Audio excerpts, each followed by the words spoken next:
Hello दोस्तों। आशा करते हैं आप लोग बहुत अच्छे होंगे। द परफेक्ट स्टडी में आप सभी लोगों का बहुत बहुत स्वागत है। बीएड फर्स्ट सेमेस्टर की या फिर फर्स्ट ईयर की क्लास स्टार्ट हो चुकी है और हम लोग पेपर फर्स्ट को डिस्कस कर रहे हैं जिसका नाम क्या है, तो बाल्यावस्था एवं उसका विकास यानी चाइल्डहुड एंड ग्रोइंग अप को बिल्कुल बेसिक से कवर किया जा रहा है। और आज ये क्लास नंबर 2 है। इसके पहले एक क्लास बिल्कुल बेसिक से कवर हो चुकी जिसका नाम क्या था, तो भैया ग्रोथ एंड डेवलपमेंट यानी वृद्धि और विकास को बिल्कुल बेसिक से समझ चुके हैं। और आज हम लोग बाल्यावस्था एवं उसके विकास में चैप्टर नंबर 2 को डिस्कस करेंगे जिसका नाम क्या है, विकास की अवस्थाएं। ये वृद्धि और विकास का ही पार्ट है, ठीक है, ये वृद्धि और विकास का ही पार्ट है, विकास की अवस्थाएं। इसके बाद इसी में एक क्लास और आएगी, विकास के सिद्धांत। फिर हम लोग शारीरिक विकास मानसिक विकास को पढ़ते हुए पेपर को समाप्त करेंगे। तो जो मैं आपको क्लास दे रहा हूं, बड़ी ईमानदारी से बड़े पेशेंस से एक एक क्लास को कवर करिए। और मैं आपसे बस छोटी सी रिक्वेस्ट करना चाहता हूं बच्चे कि आप अपना 40 से 45 मिनट का समय सिर्फ मुझे दे दीजिए। मैं आपको विकास की अवस्थाएं आपके दिमाग में फीड कर दूंगा। आगे जो भी आप सीटेट की तैयारी करो, चाहे टेट की तैयारी करिए, चाहे जो भी टीचिंग एग्जाम की तैयारी करिए, यहां से क्वेश्चन बनते हैं। तो बीएड की क्लास आपके लिए फाउंडेशन का कार्य करेगी। तो पूरी क्लास को बहुत बेहतर रूप में देखिए और एक एक पॉइंट में आपको समझाने जा रहा हूं, फिर जो नीचे बातचीत होगी करते रहेंगे। सबसे पहले हम लोग टॉपिक पे चलते हैं। देखिए, ध्यान से मेरी बात समझिए। आज के क्लास में हम लोग क्या समझेंगे, विकास की अवस्थाएं। देखिए, जो मुख्य रूप से हम लोग एजुकेशन शिक्षा में विकास की 3 अवस्थाओं पे बात करते हैं। सबसे पहले इन्फेंसी जिसे शैशवावस्था कहते हैं, उसके बाद चाइल्डहुड यानी बाल्यावस्था, उसके बाद भैया एडोलसेंस जिसे कहते हैं किशोरावस्था। लेकिन वैसे भारत में 7 अवस्थाएं पाई जाती मानव की।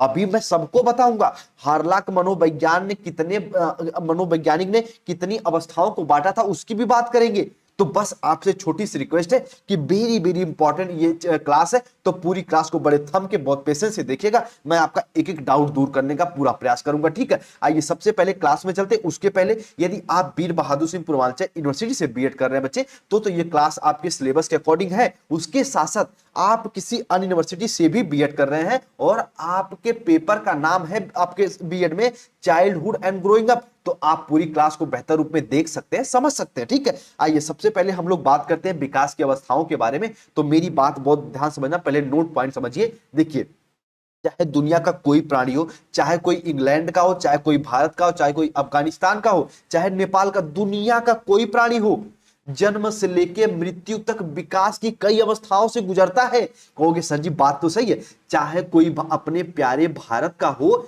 चाहे भैया कोई अमेरिकन हो, चाहे कोई अमेरिकन अमेरिकन कंट्री का व्यक्ति हो, दोनों पहले तो भैया शैशवावस्था में आएंगे ही आएंगे ना। उसके बाद बाल्यावस्था, किशोरावस्था, उसके बाद युवा प्रौढ़ा।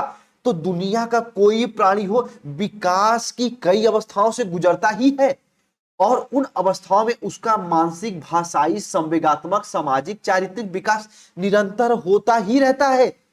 और यह सब विकास उसके विभिन्न आयु स्तर पर भिन्न भिन्न रूप में होता है। और भैया यही आयु स्तर को विकास की अवस्थाएं कहते हैं। जैसे मान लीजिए कोई एक बालक है, वो जन्म लिया, फिर धीरे धीरे धीरे धीरे मेच्योर होगा, फिर वो बूढ़ा जाएगा। यानी कहने का मतलब है भैया वो प्रक्रिया से गुजर रहा है ना, यानी विभिन्न आयु स्तरों से गुजर रहा है ना। तो कहोगे यस सर गुजर रहा है, उसी को हम लोग कहते हैं विकास की अवस्थाएं। यानी एक बालक जो जो स्तर से गुजर रहा है, जो जो अवस्थाओं से गुजर रहा है, उसी को कहते हैं स्टेज ऑफ डेवलपमेंट। उसे क्या कहते हैं, स्टेज ऑफ डेवलपमेंट, विकास की अवस्थाएं।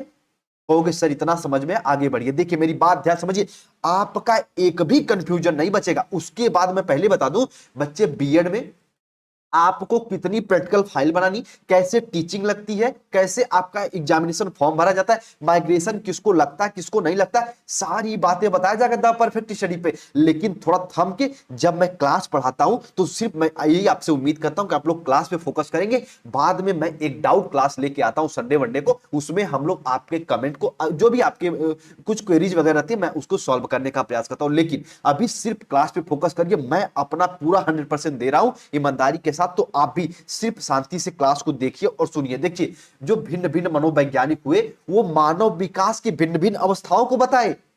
जिनमें से कुछ प्रमुख अवस्थाएं हैं उनकी हम लोग बात करेंगे। और ध्यान से मेरी बात समझ लेना, बीएड में, सीटेट में, यूपी टेट में डायरेक्ट यहां से क्वेश्चन बनता है, तो इस पॉइंट को समझ लेना। पहली बार आप पढ़ने जा रहे हो, क्योंकि अभी तक आप ग्रेजुएट होके आए हो, यानी बीए बीएससी करके आओ, इन सबसे आपका कोई नाता रिश्ता नहीं था, लेकिन अब इसको पहली बार पढ़ने जा रहे हैं, तो बहुत पेशेंस से पढ़ लेना कंफ्यूजन क्लियर करते हुए। देखिए, भारत में मनुष्य जीवन को 7 अवस्थाओं में देखा जाता है। यानी एक मानव है, मान लीजिए एक प्यारा सा नन्हा सा बालक है, ये मान लीजिए जन्म ले लिया, तो ये 7 अवस्थाओं को पार करते हुए भैया इसकी मृत्यु होगी। मान लीजिए कोई एक्सीडेंट हो गया, पहले मृत्यु होगी, उसकी बात नहीं है, कोई अपवाद की बात नहीं हो रही है। मान लीजिए आपका नॉर्मल जीवन लाइफ चल रही है, तो जो आप 7 स्टेज को पार करने के बाद ही किसी की मृत्यु होगी।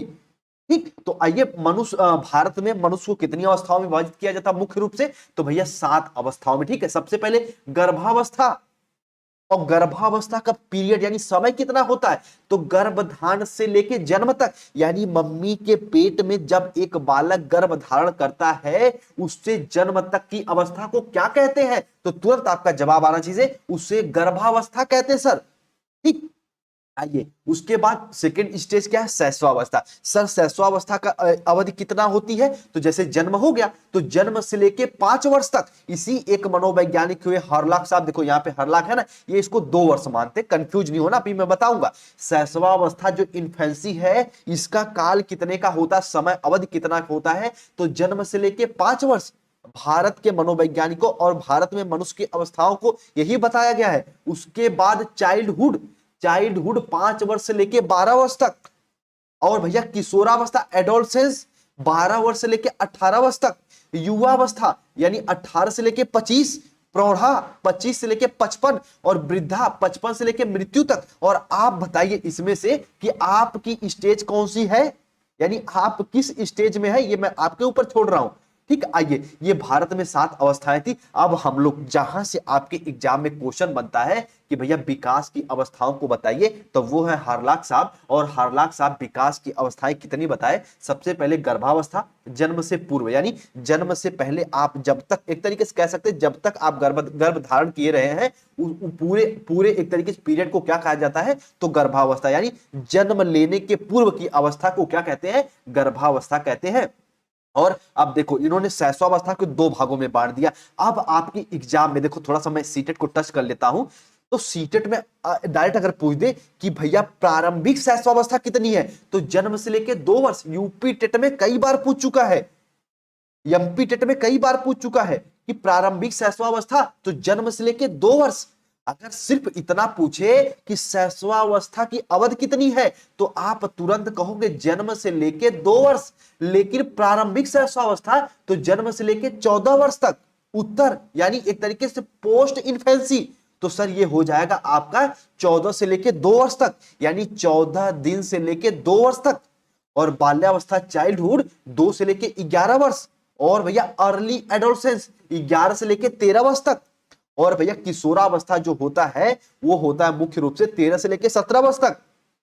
ठीक है, उसके साथ साथ उत्तर किशोरावस्था 17 से लेकर 21 वर्ष तक। और कहीं कहीं ये 16 दिखा जाएगा, कहीं कहीं ये 12 दिख जाएगा, कंफ्यूज मत होना। सिर्फ इतना आप लोग एक क्रम जानते हुए रहिएगा कि सबसे पहले गर्भावस्था, फिर प्रारंभिक शैशवा, फिर उत्तर शैशवा, बाल्या, प्रारंभिक किशोरा, उत्तर किशोरा, और फिर उसके बाद किशोरा, फिर उत्तर किशोरा। ये कौन कहते हैं? महान हरलाख मनोवैज्ञानिक। और ये मुख्य रूप से भैया कि मानव की विकास की अवस्थाओं पे कार्य किए थे, और इन्होंने स्टेज के बारे में बताया था। तो एक बार सभी लोग इसका स्क्रीनशॉट ले लेना, वरना मैं इसको टेलीग्राम पे ये जो पिक है भैया बिल्कुल अच्छे से शेयर कर दूंगा, इस फोटो को शेयर कर दूंगा। ठीक है, लेकिन मैं उम्मीद यही करता हूं कि सभी बच्चे एक बार इसका स्क्रीनशॉट ले लीजिए और सिर्फ क्लास पे फोकस करिए ईमानदारी से। मैं यही मान के चलता हूं कि समय कीमती होता, दोबारा समय नहीं आएगा। बीएड फर्स्ट सेमेस्टर निकल जाएगा, दोबारा बीएड फर्स्ट सेमेस्टर नहीं आएगा। जैसे आप दोबारा 10th की क्लास में नहीं पढ़ सकते ना, उसी प्रकार दोबारा बीएड में नहीं पढ़ सकते। तो पूरा ईमानदारी से धैर्य के साथ समझिए, आपका मैं न्यू तैयार कर रहा हूं। ठीक है, तो आइए, भारत में मनुष्य की जीवन अवस्था को कितने भागों में बांटा गया? 7 में। सबसे पहले गर्भा, शैशवा, बाल्या, किशोरा, युवा, प्रौढ़ा, वृद्धा। और हरलाख मनोवैज्ञानिक शैशवावस्था को 2 भागों में बांटे, जन्म से लेकर 14 दिन तक प्रारंभिक शैशवावस्था, उत्तर शैशवावस्था को बताए कि 14 से लेकर 2 वर्ष तक। उसके साथ साथ किशोरावस्था को इन्होंने 3 स्टेज में बांटा, यानी एक तरीके से 3 कालखंड में बांटा है। जन्म एक तरीके से 11 वर्ष से लेकर 13 वर्ष तक प्रारंभिक किशोरावस्था, 13 से लेकर 17 वर्ष तक किशोरावस्था, उत्तर किशोरावस्था को 17 से लेकर 21 वर्ष तक। इतना बस इसके बारे में जानते रहिएगा, बेसिक बेसिक आपको बता दिए हैं। अब मैं आपको चल रहा हूं जहां से आपको समझना है। ये तो बस ऊपर अभी सिर्फ और सिर्फ मैं आपको जनरल इंफॉर्मेशन दे रहा था, अभी सिर्फ भूमिकाएं बना रहा था। अब यहां से क्लास स्टार्ट हो रही है, ठीक है, जुड़ जाओ बिल्कुल पेशेंस से। और एक बात और है, अगर क्लास अच्छी लगे, समझ में आए, तो देखिए बीएड में बच्चे कम होते हैं, लेकिन आप अगर चाहेंगे तो अपने कॉलेज में, अपने फ्रेंड सर्कल में शेयर करेंगे, और यदि बच्चों को समझ में आएगा तो वो खुद ही पढ़ेंगे, उनका भी हेल्प होगा, और एक तरीके से आपकी रिस्पॉन्सिबिलिटी भी कंप्लीट हो जाएगी कि हाँ मैं अपने दोस्त तक शेयर किया हूं। ठीक है, चलिए तो शेयर जरूर कर दीजिएगा क्लास समाप्त होने के बाद, अभी मत करिए, क्लास समाप्त हो जाए तब करिए, अभी क्लास पे फोकस करिए। आइए बात करते सबसे पहले विकास की प्रमुख अवस्थाएं। अब देखो, जो आपको शिक्षा के क्षेत्र में पढ़ना है बच्चे, किसके क्षेत्र में, एजुकेशन के क्षेत्र में जो आपको पढ़ना है, एजुकेशन के क्षेत्र में 3 अवस्थाओं को, सबसे पहले इन्फेंसी, उसके बाद चाइल्डहुड, उसके बाद एडोलसेंस, सिर्फ 3 स्टेज को पढ़ना रहता है आपके बीएड में, सीटेट में, जो भी टीचिंग एग्जाम तैयारी करते हैं। तो सबसे पहले हम लोग समझेंगे शैशवावस्था, फिर हम लोग समझेंगे बाल्यावस्था, फिर हम लोग समझेंगे किशोरावस्था। थोड़ी सी क्लास लंबी होगी, मैनेज कर लीजिएगा, क्योंकि भैया सब चीज को समेट रहे हैं तो क्लास लंबी हो जाती है। अब देखिए, जब मैं आपको शैशवावस्था पढ़ाऊंगा तो उसमें 3 पॉइंटों को डिस्कस करूंगा। सबसे पहले मैं बताऊंगा कि शैशवावस्था में बालक का विकास कैसे होता है, नोट कर लेना, जो बच्चे नोट्स बना रहे होंगे नोट कर लीजिएगा। उसके बाद सेकंड पॉइंट में आपके साथ समझाऊंगा आपको कि शैशवावस्था की विशेषताएं कौन कौन सी होती है, विशेषताएं, शैशवावस्था की विशेषताएं कौन सी होती है। थर्ड पॉइंट में आपको बताऊंगा कि शिक्षा का स्वरूप, यानी शैशवावस्था में शिक्षा का क्या स्वरूप होना चाहिए, क्या एक तरीके से स्वरूप होना चाहिए। ठीक है, देखिए मैं जितनी भी स्टेज बताऊंगा, कहने का मतलब है तीनों स्टेज में 3-3 पॉइंट को डिस्कस करूंगा। शैशवावस्था में सबसे पहले हम लोग समझेंगे विकास को, फिर विशेषताओं को, फिर शिक्षा का स्वरूप में। उसी प्रकार बाल्यावस्था में अभी हम लोग समझेंगे सबसे पहले विकास को, फिर विशेषताओं को, फिर शिक्षा का स्वरूप में। इसी प्रकार एडोलसेंस को भी समझेंगे। आइए शैशवावस्था से क्लास को स्टार्ट करते, सभी लोग एक्टिव हो जाओ, बिल्कुल पेशेंस से, बिल्कुल थम के क्लास देखिए, और इंपॉर्टेंट क्लास है। देखिए आप यार किसी भी यूनिवर्सिटी से हो, बीएड कर रहे हो ना कहीं ये आपको पढ़ना ही है, तो बस अपना सिलेबस निकालो और अपनी टॉपिक मैच करो, पढ़ना शुरू करो। ठीक है, मेरी बात समझ रहे हैं, उम्मीद करते हैं। आइए बात करते हैं सबसे पहले इन्फेंसी, शैशवावस्था क्या होता है। तो कह सकते हैं जब एक बालक जन्म लेता है, उसके बाद जन्म से लेके 2 वर्ष तक, और सामान्यतः 5 वर्ष भी मान लिया जाता है भारत में, तो जन्म से लेके 2 वर्ष तक आपको माना जाता है शैशवावस्था। अब यहां पे मैं एक डाउट क्लियर कर देता हूं कि सर अगर हमारे एग्जाम में पूछ दे कि शैशवावस्था की अवधि कितनी है, देखो अगर आपके बीएड में तो कॉम्प्रिहेंसिव टाइप में लिखना रहता है पूरी कॉपी, लेकिन मैं सीटेट की बात कर रहा हूं, यहां पे थोड़ा सा टच कर दूं क्योंकि सीटेट की तैयारी तो करनी है आपको। तो अगर आपके सीटेट में पूछ दे कि जन्म से शैशवावस्था की अवधि कितनी है, तो जन्म से लेके 2 वर्ष लगाएंगे, 5 वर्ष नहीं लगाएंगे। लेकिन आपको जानकारी सिर्फ होनी चाहिए कि भारत में जन्म से लेके 5 वर्ष तक शैशवावस्था माना जाता है। ठीक है, इतना कंफ्यूजन क्लियर होना चाहिए। शैशवावस्था के बारे में जानते हैं, सबसे पहले विकास को डिस्कस करते हैं कि डेवलपमेंट ड्यूरिंग इन्फेंसी, यानी भैया शैशवावस्था में विकास कैसे होता है। तो आइए एक एक पॉइंट को समझते हैं। सबसे पहले शैशवावस्था जन्म होने के उपरांत मानव की प्रथम अवस्था है। देखिए अगर आपसे यहाँ पे 2 क्वेश्चन बनता है, सबसे पहले पूछ दे कि मानव की प्रथम अवस्था कौन सी है, तो गर्भधारण यानी गर्भावस्था। लेकिन जन्म होने के उपरांत मानव की प्रथम अवस्था कौन सी है, तो इन्फेंसी, शैशवावस्था। ये फर्स्ट पॉइंट उम्मीद करते हैं क्लियर हो गया होगा। आइए बात करते हैं अगले पॉइंट की। साधारणतः जो शिशु होता है जन्म से लेके 5 या 6 वर्ष तक की अवधि को शैशवावस्था माना जाता है, लेकिन प्रमुख महान मनोवैज्ञानिक हार्लॉक साहब शैशवावस्था की अवधि को जन्म से लेकर 2 वर्ष के बीच इन्होंने बांट दिया, और प्रारंभिक शैशवावस्था को इन्होंने बताए थे कि जन्म से लेके एक तरीके से 14 वर्ष तक, और उत्तर शैशवावस्था को बताए थे कि 14 दिन से लेके आपका एक तरीके से हो जाएगा 2 वर्ष तक। ठीक है, तो इतना इनके बारे में जानते रहिएगा। लेकिन ये पूछा जाए बीएड में, अगर कॉम्प्रिहेंसिव टाइप में लिखने के लिए आ जाए कि शैशवावस्था के बारे में लिखिए, तो यहाँ पे लिख सकते हैं कि हम साधारणतः यानी सामान्यतः हम ये मानते हैं कि जो बालक जन्म जब से लेता है उससे 5 या 6 वर्ष तक की अवधि को हम इन्फेंसी कहते हैं, शैशवावस्था कहते हैं। लेकिन एक मनोवैज्ञानिक हुए जिनका नाम है हार्लॉक साहब, वो कहते हैं कि शैशवावस्था की अवधि जो होती है वो जन्म से लेकर 2 वर्ष होती है। और डेप्थ में जाना चाहते हैं तो पॉइंट बना के आप यहाँ पे लिख सकते हैं कि प्रारंभिक शैशवावस्था जन्म से लेकर 14 दिन, और उत्तर शैशवावस्था 14 दिन से लेकर 2 वर्ष तक। इतना इसके बारे में जानते रहिएगा। ठीक है, आइए अब अगले पॉइंट पे चलते हैं। इस अवस्था को व्यक्ति के विकास की नींव कहा जाता है। देखो, जो आपका बाल्यावस्था पढ़ोगे उसे हम लोग कहते हैं निर्माण काल, और इसे कहते हैं नींव। यानी देखो, कहते हैं ना पहले घर बनता है तो सबसे पहले हम ईंटा से उसकी नींव भरते हैं ना। तो उसी प्रकार जैसे मान लीजिए गांव में देखते हो तो पहले के जमाने में मड़ई छाई जाती थी, तो मड़ई छाने के लिए सबसे पहले बांस की थुन्नी लगाई जाती थी ना। अब कुछ लोग थुन्नी वगैरह नहीं समझेंगे, पर मुझे उम्मीद है कि जितने भी बच्चे गाजीपुर मऊ वगैरह से हैं, आजमगढ़ से, समझ जाएंगे। थुन्नी का मतलब होता है कि जो भी हमारे मान लीजिए करकट है, छप्पड़ समझ लीजिए, थोड़ा सा आधुनिक शब्द, छप्पड़ को खड़े करने के लिए कुछ ना कुछ यहाँ पे एक तरीके सपोर्ट चाहिए ना। उसी प्रकार भैया आपकी आगे की स्टेज को डेवलपमेंट करने के लिए कोई एक स्टेज होनी चाहिए ना। तो इसी प्रकार जो आपकी शैशवावस्था होती है इसे नींव कहा जाता है। ठीक है, अगर कोई शब्द ना समझ में आए और फिर कोई शब्द अटपटा लगे तो मैनेज कर लीजिएगा, बस पर्पज है आपको समझाने का। और मैं ये मान के चलता हूं कि सभी लोग यहाँ पे मेच्योर पर्सन है, सभी लोग ग्रेजुएट है, सभी लोग समझ रहे हैं कि मेरा कहने का सेंस क्या है। ठीक है, चलिए, तो इस अवस्था को व्यक्ति के विकास की नींव कहा जाता है। बच्चे इतना इसके बारे में जानते रहिएगा। शैशवावस्था के महत्व के बारे में प्रमुख मनोवैज्ञानिक ने अपनी कौन कौन सी विचार प्रस्तुत किए, या फिर कह सकते हैं शैशवावस्था की कुछ परिभाषाएं। आइए, सबसे पहले महान मनोवैज्ञानिक न्यूमेन साहब क्या कहते हैं कि 5 वर्ष तक की अवधि, 5 वर्ष तक की अवस्था शरीर तथा मस्तिष्क के लिए बहुत बड़ी ग्रहणशील होती है। अभी मैं इसकी विशेषता बताऊंगा तो बताऊंगा ये क्यों कहते हैं। देखिए, बालक की जो 5 वर्ष की अवधि होती है उसमें बालक को जो कुछ भी जल्दी सिखाओगे ना, बालक उसको जल्दी से लर्न कर लेगा, जल्दी से याद कर लेगा। इसीलिए न्यूमेन साहब कहते हैं कि 5 वर्ष तक जो अवधि होती है वो बच्चे की भैया शरीर और मस्तिष्क के लिए बहुत ग्रहणशील है। ये न्यूमेन साहब की डिफिनेशन आपके दिमाग में बैठ जानी चाहिए। महान मनोवैज्ञानिक सिगमंड फ्रायड, भैया मैं कभी अगर मुझे समय मिल गया तो मैं सिगमंड फ्रायड की पूरी बायोग्राफी आपको बताऊंगा। ये इनका सेक्स को लेके इनका क्या विचार था। ठीक है, तो उसको बाद में डिस्कस किएंगे, पर इतना जानिए कि शैशवावस्था में महान सिगमंड फ्रायड साहब क्या कहते हैं कि शैशवावस्था को निर्माण काल मानते हैं। मनुष्य को जो कुछ भी बनना होता है वो 4 से 5 वर्षों में बन जाता है। यानी एक बच्चे को आप डॉक्टर बनाना चाहते हो तो डॉक्टर बन जाएगा, इंजीनियर बनाना चाहते हो तो इंजीनियर बन जाएगा, वकील बनाना चाहते हो वकील, टीचर तो टीचर। ठीक है, कहोगे सर जी 5 वर्ष में कैसे ही बन जाएगा, लेकिन उसकी भैया नींव तो पड़ जाती है।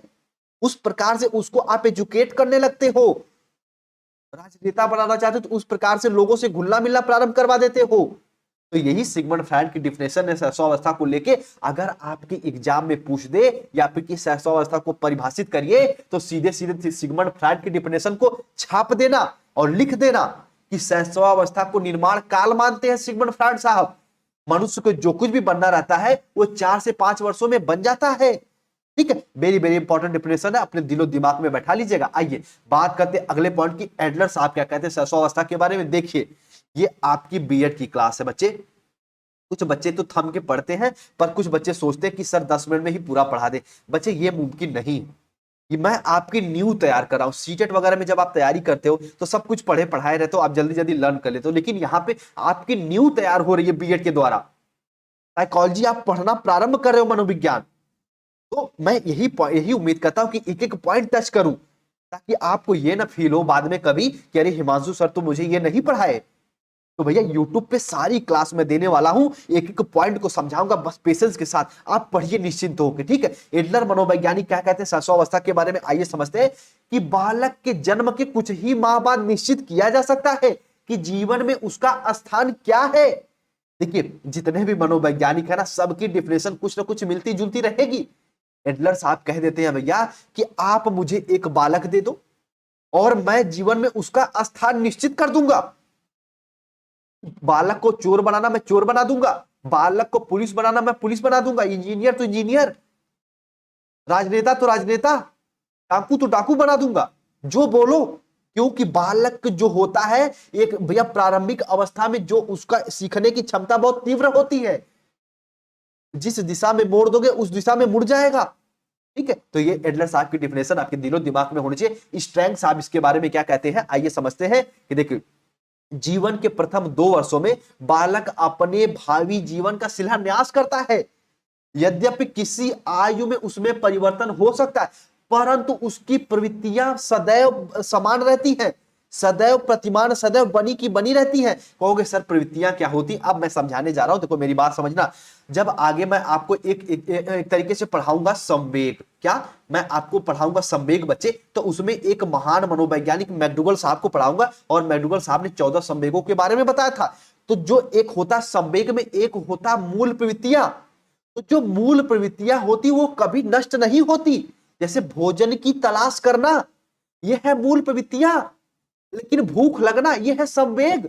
आप भैया ये बताओ कि क्या दिन भर आप भूखाए ही रहते हो? चलो मैं ऐसे समझा देता हूं। मान लीजिए मैं आपको इकट्ठे बैठाया और मैं कहूं चलो 10 रसगुल्ला खाओ, आप पूरा अच्छे अच्छे से खा लिए 10 रसगुल्ला, मैं आपको 2 गिलास पानी पिला दिया, फिर उसके बाद चाय पिला दिया, फिर कहूं चलो 2 रसगुल्ले और खा लो, फिर 2 रसगुल्ले आप और खा लिए, फिर मैं आपको आपके सामने एक थाली रसगुल्ले ला दूं, आप मुंह फेर लोगे? कहोगे सर जी मैं रसगुल्ले नहीं खाऊंगा, मेरा पेट भर गया। यानी ये आपकी मूल प्रवृत्तियां है। भोजन की तलाश तो मूल प्रवृत्तियां, लेकिन भूख लगना आपका संवेग है। अब आप कहोगे सर संवेग क्या होता है? तो देखो टॉपिक को हम गैप नहीं करेंगे, ये जब संवेग आएगा तो बताएंगे। लेकिन सिर्फ इतना जानिए कि बालक की जो मूल प्रवृत्तियां, यानी जो शैशवावस्था में चलो ऐसे समझ लो कि शैशवावस्था में जो व्यवहार डेवलप हो जाता है वो कभी चेंज नहीं होता। कहोगे सर जी कुछ एग्जांपल दे दो समझ में आ जाए। जैसे एक बालक को बचपन में मम्मी पापा का प्यार मिला ही नहीं है, तो बाद में वो जाके बिल्कुल हिंसक हो जाएगा, यानी वो बहुत ज्यादा चिड़चिड़ापन उसके अंदर आ जाएगा। अगर मम्मी पापा परिवार के लोग उससे बहुत प्रेम करते हैं तो बालक का स्वभाव भी प्रेम जैसा ही रहेगा।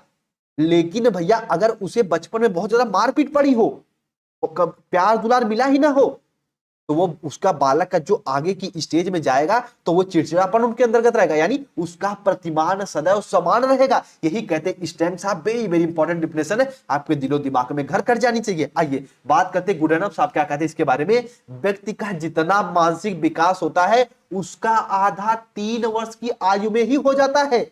कहोगे सर जी क्या बड़ी बात बोल दी। देखिए आइए समझिए, ये मान लीजिए बालक का मानसिक एक तरीके से मस्तिष्क है, इसका आधा जो होता है भैया ये शैशवावस्था में ही हो जाता है, और 3 वर्ष तक, 3 वर्ष तक, और आधा को डेवलप होने में पूरी जिंदगी निकल जाती है। ये कहते हैं गुडेनफ साहब। तो आप समझ सकते हैं कि शैशवावस्था कितना इंपॉर्टेंट है मानव के जीवन में। इसीलिए प्राइमरी वगैरह में बच्चों को मारते पीटते नहीं है। ठीक है, देखिए मैं अभी बता दूं कि मैं आपके अंदर सिर्फ और सिर्फ कॉन्सेप्ट बिल्ड करने का प्रयास करता हूं, क्योंकि आपके एग्जाम में पूछ देगा कि 50 वर्डों में शैशवावस्था को एक तरीके से की विवेचना करिए। 200 वर्ड में क्वेश्चन आएंगे लिखने के लिए, 500 वर्ड में क्वेश्चन आएंगे लिखने के लिए। तो बच्चे जब इतने वर्ड में क्वेश्चन आएंगे लिखने के लिए, आपके यदि ध्यान से मेरी बात को समझना, यदि आपके कॉन्सेप्ट क्लियर नहीं रहेंगे तो बताइए क्या आप समझ पाएंगे? कहोगे सर जी नहीं। तो आपके कॉन्सेप्ट एक तरीके से क्लियर होना जरूरी है। ठीक है, तो एक बार यदि शैशवावस्था में विकास को समझ गए हैं तो एक बार यस करिए कि हाँ सर जी हम विकास को समझ गए, अब आप आगे बढ़िए। ठीक है, चलिए एक बार यस कर दीजिए। ठीक है, एक बार यस कर दीजिए कि हाँ सर जी हम समझ गए हैं। ठीक है, चलिए थोड़ा सा जुकाम भी हुआ पर कोई बात नहीं, क्लास समझेंगे बेहतर रूप में। चलिए बहुत अच्छी बात है, आइए समझते हैं शैशवावस्था की प्रमुख विशेषताएं। क्लास लंबी होगी, हो जाने दो, पढ़ रहे हैं तो पढ़िए। शैशवावस्था की प्रमुख विशेषताएं कौन कौन सी है? तो शैशवावस्था में सबसे पहले हम लोग समझेंगे कि शारीरिक मानसिक संवेगात्मक सामाजिक विकास से संबंधित कुछ प्रमुख विशेषताएं कौन कौन सी है। अब एक एक विशेषताओं को समझाऊंगा, यहां से क्वेश्चन बनता है। सीटेट में तो कंप्रिहेंसिव टाइप यहां से क्वेश्चन बन जाता है पेडागोजी में, लेकिन आपको बीएड में लिखना है। अगर बीएड में पूछ दे कि शैशवावस्था की प्रमुख विशेषताओं की विवेचना करिए, तो एक एक पॉइंट यहाँ पे एक तरीके से हेडिंग डालिएगा और एक एक पॉइंट को मेंशन करिएगा। आइए समझाता हूं एक एक पॉइंट को। सबसे पहले शारीरिक विकास में तीव्रता। बालक की भैया जो शारीरिक विकास होता है प्रथम 3 वर्ष में बहुत तीव्र गति से होता है, प्रथम 3 वर्ष में बहुत तीव्र गति से। फिर बाल्यावस्था में जाके उसमें दृढ़ता आ जाती है। फिर किशोरावस्था में एक बार फिर आपके बॉडी में एक तरीके से ग्रोथ होता है बहुत प्रचंड रूप से। तो शारीरिक विकास में तीव्रता होती है शैशवावस्था में, इसकी प्रमुख विशेषता। सेकंड पॉइंट, मानसिक क्रियाओं में तीव्रता, यानी बालक थोड़ा थोड़ा तर्क करेगा, बालक थोड़ा थोड़ा सोचेगा। मम्मी मान लो 2 औरत खड़ी है तो बालक सीखना प्रारंभ कर देगा, ये मेरी मम्मी है, ये मेरी मम्मी नहीं है। मम्मी गोद में लेगी तो नहीं रोएगा, दूसरा कोई व्यक्ति गोद में ले लिया तो रोएगा। यानी मानसिक क्रियाओं में तीव्रता, बालक के अंदर संज्ञान थोड़ा थोड़ा डेवलप हो जाता है। ठीक है, आइए अगले पॉइंट, सीखने में तीव्रता, यानी लर्निंग करने में तीव्रता आती है। जैसे ध्यान समझना, इसके बारे में गैसल साहब क्या कहते हैं कि बालक प्रथम 6 वर्षों में बाद के 12 वर्षों से दुगुना सीख लेता है। कहोगे सर जी क्या बवाल बता दिए, बहुत प्यारी डिफिनेशन है ये, कि प्रथम 6 वर्षों में भैया जो आप सीखे हो वो लास्ट के 12 वर्षों से 2 गुना ज्यादा। तो ये कहते हैं गेसल साहब कि इसमें सीखने की तीव्रता होती बहुत तीव्र गति से। जैसे कैसे आप कह देते हो छोटे से बालक को बाबू बोलो पा पा पा, तो बालक तुरंत सीख लेता पापा कहना, और बाद में तुरंत कुछ समय बाद 2 साल तक होते होते पापा बोल देता है। नाना नाना कहते कहते नाना, मम्मम कहते मम्मी। जो बालक की सीखने की क्षमता होती है सहसा उस समय बहुत तीव्र गति से होती है। इस पॉइंट को अपने दिमाग में बना लीजिएगा। उसके बाद कल्पना, अरे बच्चे बच्चे खाट पे सोए रहते, सोचते हैं कि चंदा मामा आएगा, दूध की कटोरी लाएगा, छड़ी लेके आएंगी, तो यानी मम्मी कह देती परियों की कहानी पे बिलीव करते हैं कि रात में परियां आती हैं, यानी इमेजिन, सिर्फ कल्पनात्मक चिंतन, दोहराने की प्रवृत्ति। कहोगे इसीलिए कहते हैं कि गांव में कहते हैं ना कि भैया लड़का के मुंह मत लगिए, यानी बच्चों के मुंह मत लगिए, आप जो बोलेंगे आपको दोहरा देंगे। जैसे कुछ लोग मिसबिहेव करते हैं तो बच्चे भी मिसबिहेव कर देते हैं, सामाजिकता कुछ होती नहीं उनके अंदर, नैतिकता नहीं होती, तो जो आप बोलोगे उसको तुरंत रिपीट कर देंगे। यानी इसी प्रकार जैसे इसको अगर पॉजिटिव में मिले तो कहेंगे अगर बालक को सिखाना है पापा बोलना तो तुरंत 2-3 बार बोलो पा पा पा, तो बालक तुरंत बोले थे पापा पापा। तो इस प्रकार दोहराने की प्रवृत्ति इसमें बहुत तीव्र गति होती है। दूसरों पर निर्भरता, बात तो सही है, कहोगे सर इसे रहने दीजिए। दूसरों पर निर्भरता ये होती है कि अगर एक बालक जन्म लिया, मम्मी साथ छोड़ दे, पापा साथ छोड़ दे, परिवार के लोग साथ छोड़ दे, तो भैया ना घर का ना घाट का, कहते ना धोबी का कुत्ता ना घर का ना घाट का, उसी प्रकार यहाँ पे कुत्ता तो नहीं कह सकते बालक को, पर इतना जरूर एग्जाम्पल दे रहे हैं, बस इतना कह सकते हैं कि उनका दूसरों पे डिपेंडेंस रहते हैं, वो निर्भर रहते हैं, मम्मी उनको देख रेख करती है। तो सहस्वावस्था की प्रमुख विशेषताएं हैं कि भैया दूसरों पर निर्भरता, मूल प्रवृत्तात्मक व्यवहार, जो उनका मूल प्रवृत्ति है वही करेंगे। जैसे रोना, भूख लगने पर जोर जोर से रोना, भूख लगने पर नहीं कहेंगे कि मम्मी मुझे दूध पिला दीजिए, नहीं, सिर्फ रोएंगे, यानी मूल प्रवृत्ति। हाथ पैर पीटेंगे, हाथ पैर पटकेंगे, यानी मूल प्रवृत्तात्मक व्यवहार करते हैं। एक तरीके से इतना इसके बारे में जानते रहिएगा। संवेगों का प्रदर्शन, संवेग मतलब उत्तेजना, अपने इमोशन पे भैया एक तरीके से उनका प्रदर्शन करने लगते हैं सहसावस्था में। इसको एक तरीके से कि कहने का मतलब है कि परिभाषित करने के लिए ब्रिजेश साहब, महान मनोवैज्ञानिक ब्रिजेश साहब क्या बात बोलते हैं कि 2 वर्ष तक की आयु तक बालक लगभग सभी संवेगों का विकास हो जाता है। और मनोवैज्ञानिकों ने मुख्य रूप से 4 संवेग को माना है सहसावस्था में। भय उत्पन्न हो जाता है, क्रोध, प्रेम, पीड़ा, दर्द होने पे रोता है, प्रेम करने पे हंसता है, क्रोध होने पे गुस्सा, भय होने पे रोता है। इस प्रकार से बालक जो होते हैं भैया इतने संवेगों का प्रदर्शन करते हैं सहसावस्था में, ये कहते हैं महान ब्रिजेश साहब। और 1932 में ये अध्ययन करके बताए थे कि बालक सहसावस्था में अपने इमोशन का प्रदर्शन करने लगता है, एक्सप्रेस करने लगता है। ये पॉइंट आपके दिमाग में होनी चाहिए बच्चे। स्व प्रेम की भावना, अपने अंगों से ही प्रेम करेगा, उसका खिलौना छीन के देखिए, पूरा घर में अपने अंगुली पे उठा लेगा, इतना रोएगा कि चुप नहीं होगा। तो स्व प्रेम की इसमें भावना होती, अपने स्वयं की चीजों से ही प्रेम करेगा। ठीक है, नैतिक भावना का अभाव, लैक ऑफ मॉरल फीलिंग, यानी कहने का मतलब है जैसे अगर 2 खिलौने हैं तो बालक के सामने रख दो, 2 बालक हैं तो एक बालक सोचेगा कि दोनों मुझे ही मिल जाए, मेरे छोटे भाई या बहन को ना मिले, यानी इसमें नैतिकता का बिल्कुल अभाव है। अनुकरण द्वारा सीखने की प्रवृत्ति, आप ऐसे ताली बजाते हो, ऐसे ऐसे बालक भी बजाने लगता है। अब मैं आपके सामने नहीं हूं, दिखाता कैसे बालक करते हैं, लेकिन बस इतना समझिए जैसे मैं ताली बजा रहा हूं, भी ऐसे करोगे तो बालक भी ऐसे ताली बजाने लगेंगे। कहोगे बाबू टाटा करो टाटा करो, बालक भी टाटा, बाबू बाय करो बाय करो, बालक भी बाय करने लगेगा। तो यानी अनुकरण द्वारा सीखने की प्रवृत्ति होती है बच्चे। ठीक है, सामाजिक भावना का विकास, डेवलपमेंट ऑफ सोशल फीलिंग, धीरे धीरे सामाजिक भावना का विकास होता है, यानी दूसरों की गोद में जाके उत्तर से 100 तक चुप हो जाता, रोता नहीं है। जैसे नाना वाना घर पे आ गए कभी, या फिर मामा घर पे आ गए, उसके बाद मामी घर पे आ गई, तो लोग लो बाबू लो मामी खिला लो, अगर मामी गोद में ले ली बालक रोता नहीं है, अगर वो थोड़ा सा उसको एक तरीके से खिला ले तो यानी सामाजिक भावना का भी डेवलपमेंट हो जाता है धीरे धीरे, पूर्ण रूप से नहीं होता लेकिन आंशिक रूप से हो जाता है। उसके बाद ये दोनों पॉइंट भैया सीखने वाली है, आपको समझने वाली है। और जितने पॉइंट मैं बता दिया हूं, आगे जिस भी टीचिंग एग्जाम की तैयारी करोगे अगर ये सब पॉइंट ना आए तो कहना। प्रत्यक्षात्मक अनुभव द्वारा सीखना, उसके सामने जो चीज रहेगी सिर्फ उसी के द्वारा ही सीखेगा। अगर उसे भैया कहोगे कि बाबू देखो ये बॉल है, तो बॉल को ही देखेगा। अगर कहोगे, मान लीजिए कह दिए, जैसे मान लीजिए ये आपका घर है, चलो ऐसे समझा देता हूँ, कभी नहीं भूलेंगे, ये आपका घर है और घर में मान लीजिए शैशवावस्था का कोई बालक है, यहाँ पे मान लीजिए एक मेज है, मेज पे बॉल रख दिए और बालक मान लीजिए घर के बाहर है, कहोगे बाबू जाओ बॉल लेके आओगे, नहीं लाएगा। लेकिन बालक के समन्वय बॉल ऐसे ढगरा दिए, यानी ऐसे मान लीजिए लुढ़का दिए, तो कहोगे बाबू जाओ बॉल बॉल लेके आओ, बाबू जैसे इसे बकैया घींचते घींचते जाएगा, बॉल लेके आ जाएगा।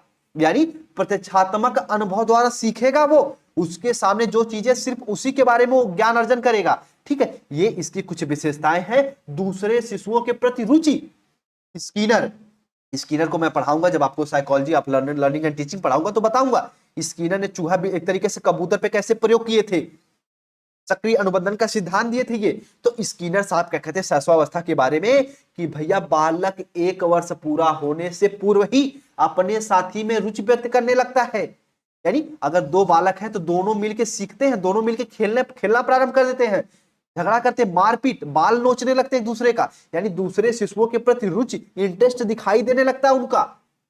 ठीक है, ये इनकी कुछ विशेषताएं हैं। उसके साथ साथ काम प्रवृत्ति का एक तरीके से प्रदर्शन, काम प्रवृत्ति कहने का मतलब है भैया उनके अंदर सेक्स इंडिकेट होने लगता है। कहने का मतलब है महान मनोवैज्ञानिक सिगमंड फ्रायड साहब, ठीक है, सिगमंड फ्रायड तथा अन्य मनोविश्लेषणवादी क्या कहते हैं कि जो बालक शैशवावस्था में होता है, जो इसकी प्रेम की भावना होती काम प्रवृत्ति पर आधारित होती है। यानी शैशवावस्था में भी काम प्रवृत्ति की भावना होती है, ठीक है, सेक्स मनोभाव की भावना होती है, पर उनको प्रदर्शित करने का भाव अलग होता है। जैसे शिशु अपने अंगों से प्रेम करना, माता का स्तनपान करना, हाथ पैर का अंगूठा चूसना आदि, ये काम प्रवृत्ति के सूचक हैं।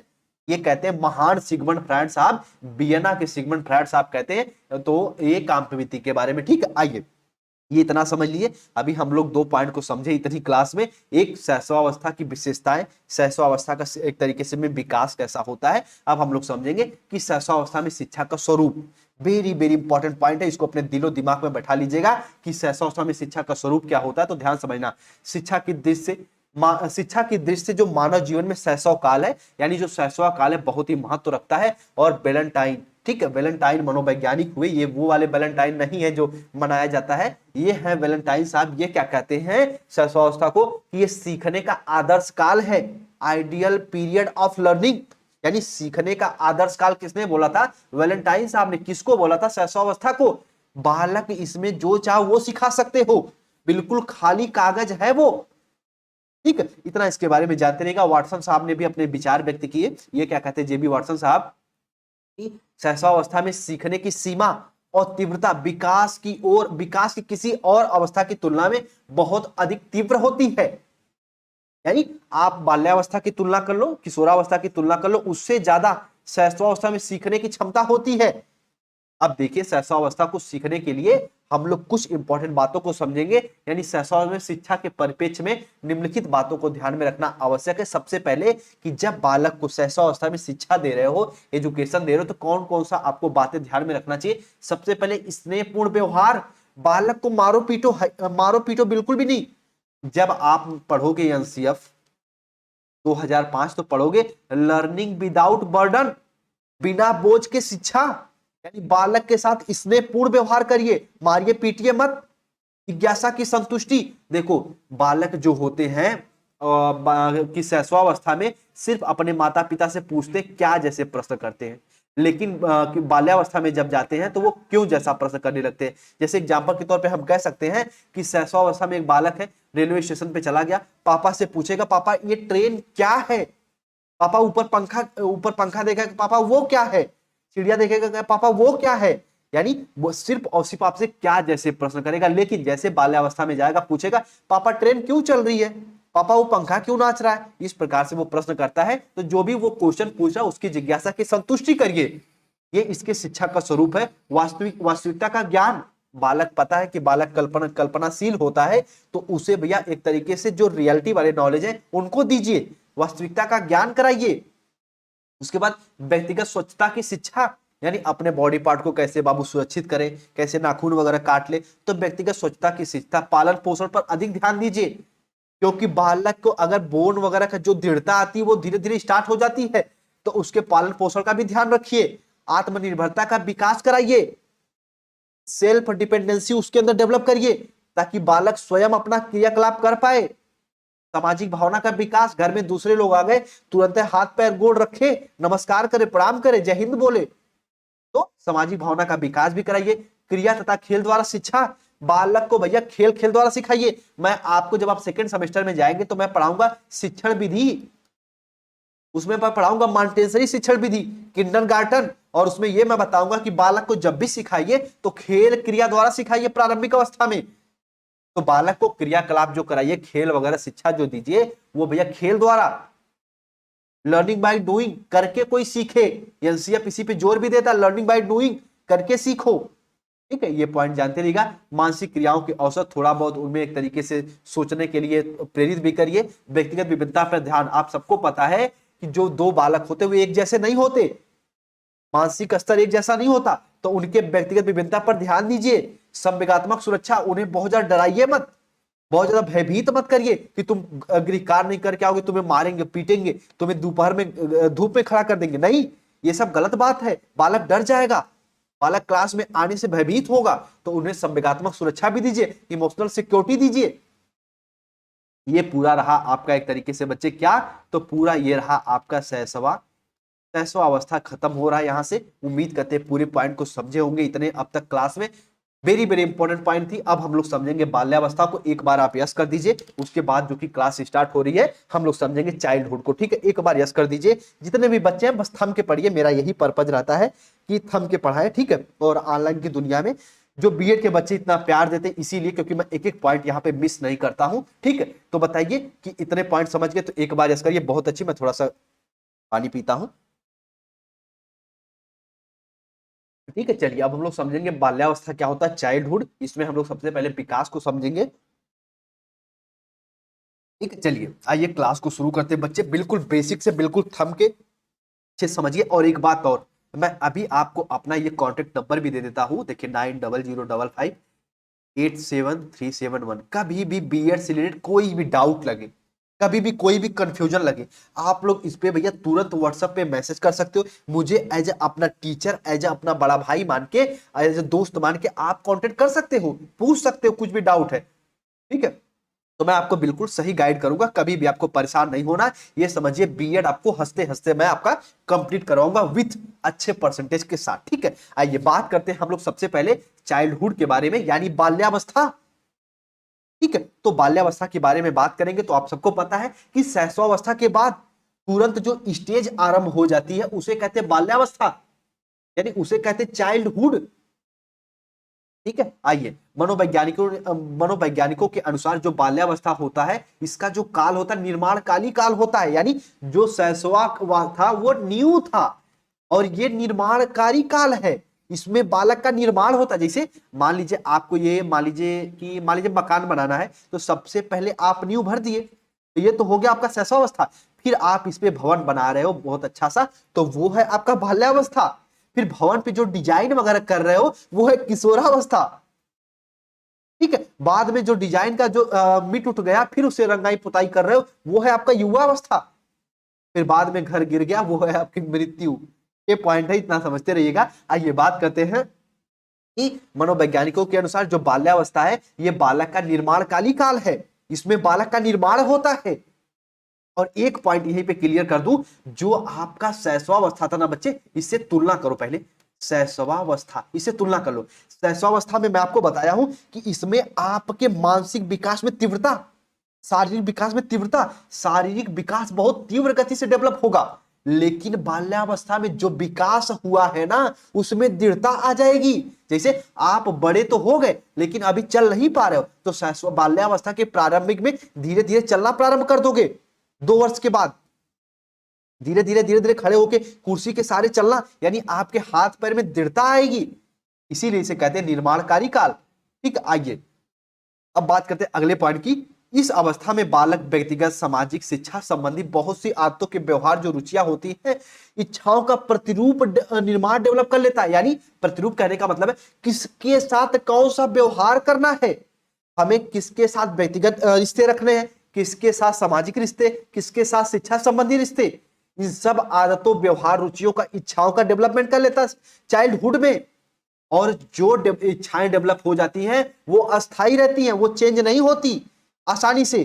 ठीक है, आइए इस पॉइंट को समझिए। इस काल में बालक की आदतों, इच्छाओं, रुचियों में जो प्रतिरूप बनते हैं वे लगभग अस्थाई रूप धारण कर लेते हैं। अगर आप भैया बचपन में चिड़चिड़ा हैं तो चिड़चिड़े ही बने रहेंगे, आसानी से चेंज नहीं होंगे।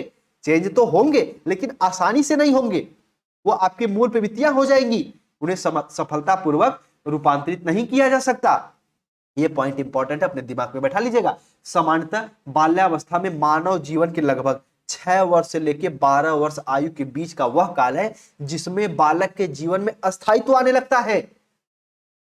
वह आगे आने वाले जीवन की तैयारी करता है। जैसे भूख लगने पर तुरंत रोएगा नहीं, हाथ पैर नहीं पीटेगा, मम्मी से कहेगा मम्मी मुझे दूध पिला दो, मम्मी मुझे दूध दे दीजिए, मम्मी दूध बहुत गर्म है। मान लीजिए मम्मी दूध ला रही है तो दूध गैस पे गर्म करके बहुत गर्म है, बच्चा बोल देगा, यानी बालक के अंदर अस्थायित्व आ जाएगा। उसका खिलौना कोई छीन लेगा, तुरंत रोएगा नहीं, बालक के अंदर स्टेबिलिटी आएगी, अस्थायित्व आएगा।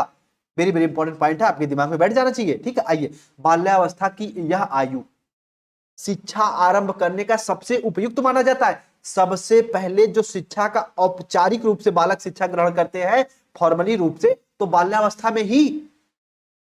इतना इसके बारे में जानते रहिएगा। सबसे पहले कुछ इसमें पॉइंट आपको नोट करना है। सबसे पहले फर्स्ट कि ये भैया इसका काल कौन कौन सा होता, तो हम सबको पता है भैया, देखो ध्यान से मेरी बात को समझना। ये 6 से लेकर 12 तक इसमें अस्थायित्व आता है बाल्यावस्था में। उसके साथ साथ शिक्षा आरंभ करने का सबसे उपयुक्त अवस्था ये होती है आपकी चाइल्डहुड। ठीक है, आइए अब हम लोग समझते हैं कि बाल्यावस्था की कुछ प्रमुख विशेषताएं। सबसे पहले शारीरिक मानसिक विकास में स्थिरता। कहोगे सर जी बात तो बड़ी अच्छी बोले आप, अभी आप जब हमको पढ़ाए थे सर शैशवावस्था यानी इन्फेंसी, तो बोल रहे थे कि उसमें तीव्रता, इसमें स्थिरता। सर समझ में आ गया? हाँ भैया बात बिल्कुल सही है। जो शैशवावस्था होती है उसमें शारीरिक मानसिक विकास में तीव्रता और इसमें स्थिरता। ठीक है, और मानसिक योग्यताओं का विकास होता है। बालक थोड़ा बहुत अंताक्षरी वगैरह में जो लास्ट के वर्ड रहते हैं उनसे उनसे करके वो नई शब्द बना लेते हैं, नए नए तरीके मानसिक योग्यताओं का निर्माण हो जाता है। प्रबल जिज्ञासा की प्रवृत्ति। अभी तक तो आप शैशवावस्था में सिर्फ बालक पूछता था पापा ये क्या है, और अब इसमें पूछेगा पापा क्यों है। ठीक है, और जैसे भैया किशोरावस्था में जाएगा पूछेगा पापा ये कैसे बना। तो ये क्या कैसे तीनों स्टेज में समझ सकते हैं आप। ठीक, क्या जो है ये शैशवा, क्यों जो है ये बाल्या, कैसे पापा बना, ये है आपका किशोरा। वास्तविक जगत से संबंध, बिल्कुल कल्पना करेगा ही नहीं, करेगा थोड़ा बहुत लेकिन कल्पना करेगा ही नहीं। और जैसे ही पढ़ेंगे किशोरावस्था तो उसको किशोरावस्था को तो उसको ये पढ़ते हैं कि ये शैशवावस्था की पुनर्वृत्ति है। फिर किशोरावस्था में बालक चिंतन करने लगेगा, कल्पना करने लगेगा, लेकिन इसमें वास्तविक जगत से संबंध, ये भी इसकी विशेषता है। आत्मनिर्भरता की भावना का विकास। बालक मम्मी से कहेगा मम्मी मैं अपना क्रियाकलाप खुद कर लूंगा, मम्मी मैं अपना गृह कार्य कर लूंगा, यानी आत्मनिर्भरता का भावना का विकास होता है। रचनात्मक कार्यों में रुचि। जैसे मान लीजिए पापा उपा कोई नया कार्य कर रहे हैं, मान लीजिए पापा उपा मान लीजिए घर में कोई फावड़ा कुदार से कोई कार्य वगैरह करे खेती में, तो बालक भी फावड़ा कुदार लेके नया नया कार्य करेगा।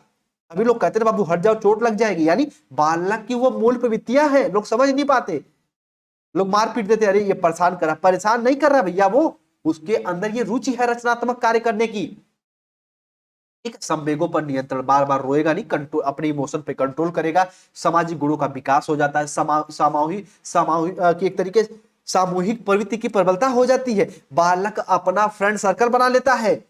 टोली जैसे देखते हैं ना गांव में, एक बालक आगे हो गया, एक बालक उसके पीछे, एक बालक उसके पीछे, एक बालक उसके पीछे, कहते ट्रेन चल रही है, गाड़ी चल रही, हट जाओ हट जाओ हट जाओ, यानी सामूहिक प्रवृत्ति की प्रबलता। ग्रुप में अपने दोस्त यार के ग्रुप में रहने लगता है। बहिर्मुखी व्यक्तित्व का विकास, घर में पैर टिकता ही नहीं। कहोगे सर बात तो सही है, बालक एक है भैया, आप ही अपने आप पे ले लीजिए। जब आप बाल्यावस्था में दिन भर बाहर ही मम्मी पकड़ के लाती थी खाना खिलाने के लिए, नहलाती थी जबरदस्ती, फिर जाके वही मिट्टी धूल, यानी बहिर्मुखी व्यक्तित्व का विकास, घर के बाहर ही, पैर घर में टिके ही ना, घूमने घूमने फिरने की, भ्रमण करने की प्रवृत्ति। ठीक है, एक कहते हैं ना गांव में एक डंडा लेके दिन भर गांव में घूमते थे, ऐसे गाड़ी चल रही गाड़ी चल रही गाड़ी चल रही, यानी घूमने प्रवृत्ति, घूमने फिरने की प्रवृत्ति होती है ये। काम प्रवृत्ति में परिवर्तन। अभी आप ऊपर देखे काम प्रवृत्ति उसमें भी थी शैशवावस्था में, लेकिन वो अपने सिर्फ अंगों से प्रेम, हाथ पैर का चूसना, माता का स्तनपान करना, वो काम प्रवृत्ति के सूचक थे। कोई सिखाता नहीं है कि भैया तुम माता का स्तनपान कैसे करो, कोई नहीं सिखाता। उसी प्रकार इसमें काम प्रवृत्ति का एक तरीके से चेंज हो जाता है। कैसे, ध्यान समझना। जैसे बालक जो होता है अपने दोस्तों के साथ ही, यानी बालक बालकों के साथ ही अपनी फ्रेंडशिप करेंगे और बालिका बालिकाओं के साथ खो खो वगैरह खेलेंगी। लेकिन जैसे किशोरावस्था में जाएंगे काम प्रवृत्ति में फिर परिवर्तन होता है। लड़के लड़कियों के साथ, लड़की लड़कों के साथ दोस्ती करना पसंद करते हैं। काम प्रवृत्ति का परिवर्तन होता रहता है बच्चे, इतना याद रहेगा। अब बाल्यावस्था में शिक्षा का स्वरूप समझ लेते हैं। एजुकेशन का एक तरीके स्वरूप होता है, ये समझते हैं। वेरी वेरी इंपॉर्टेंट पॉइंट है, एक एक पॉइंट आपका क्लियर कर रहा हूं। क्लास लंबी हो रही, हो जाने दो। हम के पढ़ रहे हैं, पढ़ लीजिए, दोबारा ये चीजें नहीं मिलने वाली, ठीक है। बाल्यावस्था में बालक के शिक्षा का स्वरूप निर्धारित करते समय निम्न बातों का विशेष ध्यान रखने की आवश्यकता है। कौन कौन सी बातें? शारीरिक विकास पर ध्यान दीजिए, अटेंशन ऑन फिजिकल डेवलपमेंट। बालक को एक तरीके से खेल कूद करवाइए, बालक के शारीरिक विकास पर ध्यान दीजिए। ये आपका जब बालक को एजुकेट कर रहे हो तो उन्हें एक तरीके से पीटी वगैरह भी कराइए, ये आपके शिक्षा का अंग होना चाहिए। भाषा विकास पर ध्यान, जो बालक भैया व्याकरण जो भी लैंग्वेज का प्रयोग कर रहे हैं जिसमें त्रुटियां हैं तो उनको दूर करिए। लैंग्वेज डेवलपमेंट पे अटेंशन दीजिए, ध्यान दीजिए। उपयुक्त विषयों का चुनाव, और ये बालक के अनुसार होना चाहिए, चाइल्ड सेंटर्ड होना चाहिए। आपका जो एनसीएफ था, आपका एनसीएफ 2005 था, नई शिक्षा नीति वगैरह भी 2020 कहती है कि जो भी विषय वस्तु बालक की इच्छा अनुसार होनी चाहिए। अगर बालक भैया क्रिकेटर बनना चाहता है, बालक को क्रिकेटर। बालक अगर हॉकी मैन बनना चाहता है, कि हॉकी के खिलाड़ी बनना चाहते हैं, उन्हें उस प्रकार की एजुकेट करिए। फुटबॉल तो फुटबॉल, डॉक्टर तो डॉक्टर, उसी प्रकार के विषयों का चुनाव करिए। बालक को प्रतिबद्ध मत करिए, उपयुक्त विषयों का चुनाव। रोचक विषय सामग्री, यानी बालक में जो भी विषय वस्तु पढ़ाओ वो ऐसी हो कि बालक के अंदर इंटरेस्ट उत्पन्न हो जाए, बालक चीजों को पढ़े। बाल मनोविज्ञान पर आधारित शिक्षा। कहोगे सर जी ये क्या है बाल मनोविज्ञान? ध्यान समझना। जैसे आप बालक को जब भी सिखाओ ज्ञात से अज्ञात की तरफ, अब ये इस शब्द से आप कंफ्यूज होंगे, लेकिन मैं आपको बता देता हूं, ये शिक्षण सूत्र है। जब आपकी टीचिंग लगेगी तो आपको बताया जाएगा, माइक्रो टीचिंग में जिस भी कॉलेज में आप जाएंगे वहां बताया जाएगा कि जब भी बच्चों को पढ़ाइए तो ज्ञात से अज्ञात पढ़ाइए। यानी बालक जो प्रीवियस नॉलेज है उससे जोड़ के कहोगे सर एग्जांपल दे दीजिए। जैसे मान लीजिए बालक को आज आपको पढ़ाना पानी वाला चैप्टर, तो बालक को तुरंत नहीं बताओगे बाबू पानी होता है, इसका सूत्र होता है H2O। नहीं, सबसे पहले बालक को बताओगे बाबू आप नहाते हो? बालक कहेंगे हाँ सर हम नहाते हैं। तो ये बताओ बच्चे, आप नहाते तो ठीक हो लेकिन किससे नहाते हो? तो बच्चे बोलेंगे सर नल से पानी आता है। तो बच्चे आज हम अपनी क्लास में पढ़ेंगे नल यानी पानी। तो देखो ज्ञात से अज्ञात हुआ ना। तो बालक को जो भी पढ़ाइए बाल मनोविज्ञान के आधारित पर पढ़ाइए। खेल एवं क्रिया द्वारा शिक्षा, education through play and activity, खेल खेल द्वारा शिक्षा दीजिए। जिज्ञासा की संतुष्टि, ये तो इंपॉर्टेंट है। बालक जो पूछे उसकी क्यूरियोसिटी को शांत करिए। सामाजिक गुणों का विकास करिए, उनके अंतर्गत दूसरों का सम्मान करें। नैतिकता का डेवलपमेंट, पर्यटन और स्काउटिंग की व्यवस्था, यानी घूमने फिरने ले जाइए उनको। नैतिकता का शिक्षा, मोरल एजुकेशन दीजिए कि किससे कैसे व्यवहार करना। घर में मान लीजिए अगर एक लोग आके बैठ गए और वहां पे मान लीजिए 2 रसगुल्ले, बाबू ऐसा नहीं कि 2 रसगुल्ले तुम ही खा जाओ, नहीं, उनको भी रसगुल्ले उठाने का मौका दो। नैतिकता का विकास, मानसिक विकास पर बल, बालक को क्विज वगैरह सॉल्व करने के दो नॉर्मल सी, यानी मानसिक विकास पर बल दीजिए। अब आइए बात करते हैं किशोरावस्था। उम्मीद करते हैं पूरा आप एक तरीके से बाल्यावस्था को समझ गए होंगे, ठीक है। चलिए एक बार अब आइए हम लोग बात करते हैं अपने किशोरावस्था को। उसके साथ साथ आप लोग the perfect study Telegram channel से भी जुड़ जाइएगा। कुछ इन्फॉर्मेशन देखो क्या है, मैं अपना अब मैं ये मान लिया कि आप जितने भी हैं आप लोग मुझसे फ्रेंडली हो गए। कहने का मतलब है कि अब जितने भी स्टूडेंट है थम के पढ़ने वाले हैं। तो देखो बच्चे, मैं अपना एक रूल बताऊं, मैं हर चीज के लिए वीडियो नहीं बनाता। जैसे कुछ कोई इन्फॉर्मेशन वगैरह आ गई तो उसके लिए मैं वीडियोज नहीं बनाता, उसको लिए मैं क्या करता हूँ टेलीग्राम पे अपडेट कर देता हूँ। अब हर चीज के लिए वीडियो बना के आपका कीमती समय ऐसे नहीं नष्ट करने वाला मैं, तो कुछ मैं वॉइस के माध्यम से अपडेट कर देता हूँ। कुछ चीजें होती मैं वॉइस के माध्यम से बता देता हूं, प्रैक्टिकल कैसे होता कैसे नहीं। तो आप टेलीग्राम चैनल से जुड़ जाइए। टेलीग्राम चैनल का नाम है द परफेक्ट टीचर, डिस्क्रिप्शन में मैं लिंक दे दिया हूं, ज्वाइन कर लीजिएगा क्लास ऑफ होने के बाद, ठीक है। तो वहां पे भी अपडेट होता रहता है और बेहतर रूप में पढ़िए, बस यही पर्पज है। किशोरावस्था को समझते एडोलसेंस, ठीक है। देखो कहते हैं ना तूफान, कहोगे ये क्या लिख रहे हो सर आप, तूफान काहे लिख रहे हो? भैया स्टेनली हाल मनोवैज्ञानिक हुए, कहते किशोरावस्था तूफान संघर्षों का समय है।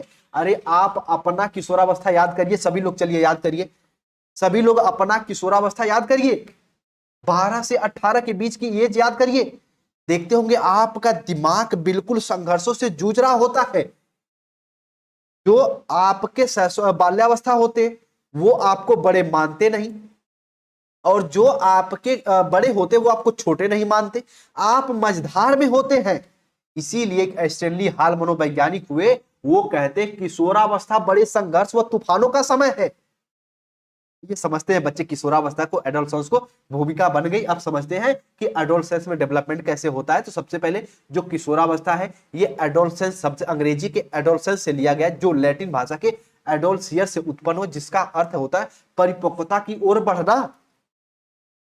जैसे मैं ऊपर बताया ना कि यहाँ पे 3 शब्द ले लो, सबसे पहले क्या, उसके बाद क्यों, उसके बाद ले लो कैसे। तो कैसे प्रश्न तभी करोगे ना जब आपके अंदर मैच्योरिटी आएगी, जब आपके अंदर परिपक्वता आएगी। क्यों तो पूछ लोगे, क्या भी पूछ लोगे, लेकिन कैसे बना पापा, ये तभी पूछोगे जब आपके अंदर मैच्योरिटी। तो क्या है ये है आपका शैशवावस्था। जब क्यों जैसे प्रश्न करोगे बाल्यावस्था, कैसे जैसे प्रश्न करोगे तो शैशवावस्था, किशोरावस्था। ठीक है, चलिए आइए।